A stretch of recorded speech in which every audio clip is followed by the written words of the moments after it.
week in a row, Israel is shaken by nationwide protests against the Netanyahu-led government's plans to change the country's judicial system so that the powers of the judicial authority are drastically reduced, while the politicians' control over the judges and the country's Supreme Court is stronger than ever. If the proposed bills become laws, that would be a serious threat to democracy, protesters say. Students, teachers, university professors, scientists, high-tech industry workers among them, they say they fear Israel is on the way to dictatorship. We are here because we are worried for our country.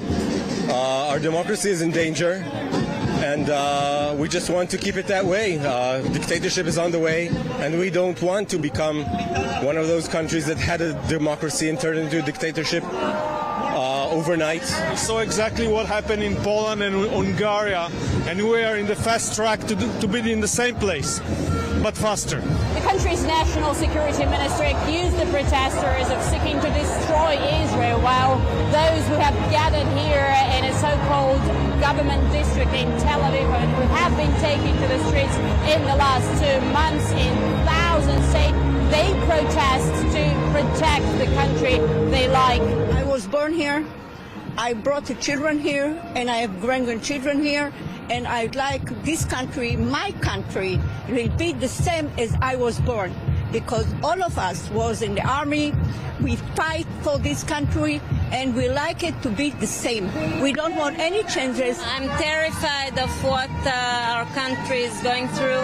I have 4 kids, and I'm very afraid of what's going to be their future. Everything here is chaotic, whether it's the army and the commanders and the police.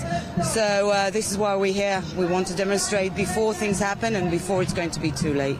In the last 2 months, demonstrators have been taken to the streets in thousands all over Israel. These protests have become some of the biggest in the Israeli history, with more and more influential and famous people joining.